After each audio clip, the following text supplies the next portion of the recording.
Johnny, that playoff position's still looking very much in our sights at the moment. Yeah, absolutely. Still in the mix. There's 3 games to go.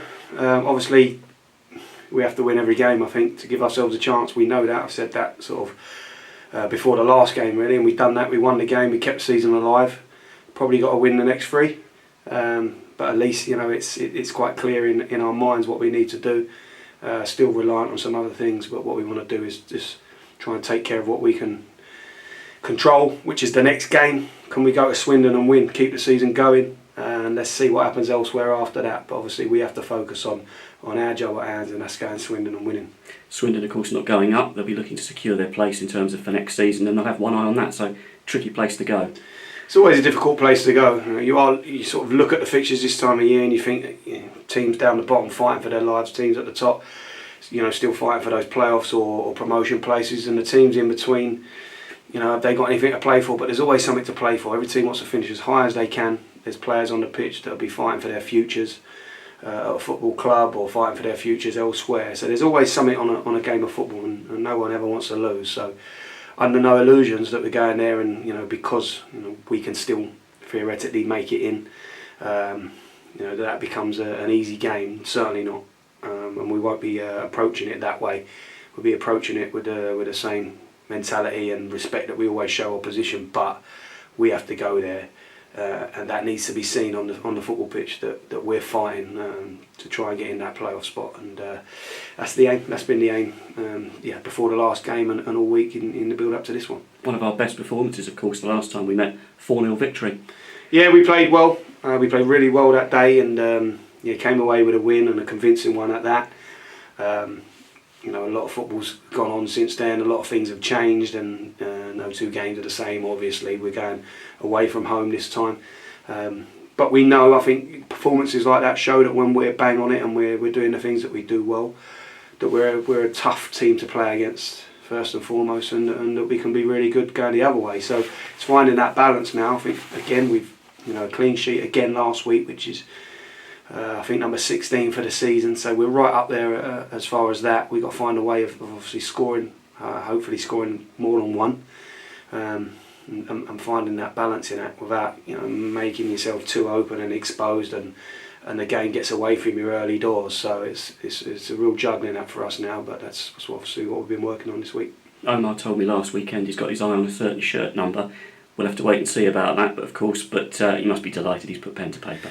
So pleased, yeah. I mean, he can have whatever number he wants as long as we got that secure. And it's been, dragging on's not the right word. We've just been speaking about it for the last few weeks, and we've had some really good conversation. And we've known all along that he's wanting to be a part of what we're doing here. I've got a great relationship with him, and I think we both enjoy working together. And he loves being at his football club, and I know that for sure. So we've made a big commitment to him with the offer that we've made him, and he's made a big commitment to us.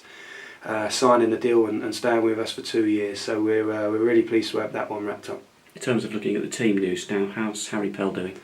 Harry's still going to be missing for the weekend with the calf injury, just progressing, but obviously running out of time as far as the season's concerned, so he'll miss out. Whether we'll have him involved for the last 2, we'll wait and see.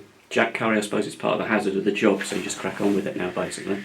Yeah, Jack's obviously got a nasty whack on that nose, and he's done his best to play through it, but was unable to. So he's had a bit part in training this week, and he's still pretty beat up and sore. So we'll have a look at that and see where we go with it. Everybody else okay? Yeah, everyone else fine, raring to go. Been a good week on the training pitch. Boys know the script. They know what we need to do, and they're very much focused on that. And one game at a time. Boring, I know, but we need to go and Swindon and win, and then it's all hands to the pump for the last two weeks then. Someone who I guess is very much part of your plans for the future, Morgan Williams, with his back injury. Is he back with your training now? No, not back training yet. No, he's done some light stuff on his own with the physios and sports science boys, but unable to join in any of the sessions yet. And tomorrow, of course, as well, we'll be taking an absolute bumper crowd there. It's Volunteer Day. All the great volunteers that we've got do so much work for us around the club, giving them a day out, so that's going to really help our support, isn't it? Yeah, I'm so glad that they're doing that, because we spoke about it a lot throughout the season, throughout the summer last year, when we needed all those hands on deck to help with all the stuff that needed doing around the training ground, around the stadium, and as always the people came out That's what this club does so well. They came out, you know, they got involved and they helped get stuff done that we needed doing. So for them to be rewarded, you know, on volunteer day, taking a bumper crowd up there to Swindon, fantastic initiative, and yeah, can't wait to be up there, seeing all the Dons supporting us and hopefully sending them home with a smile. Absolutely. One last thing I wanted to talk to you about as well, of course, being a former Tottenham player and being the current Wimbledon manager. I suppose you want to say a few words about Joe Kinnear. Yeah, absolutely, yeah. And I was lucky enough to meet Joe a few times, played against his teams. I think when he was Luton manager, I remember that specifically, and coming up against him and having a very brief chat, but absolute gentleman, first and foremost, you know, what a man, what a guy, but obviously what he done for this football club is, you know, beyond a sort of parallel really. So a sad day for us all, and fond memories, I'm sure, personally, but the football club especially, of Joe, and we wish his family, you know, our condolences and wish him all the best. Absolutely. Thanks for your time, Johnnie. Thanks, Will.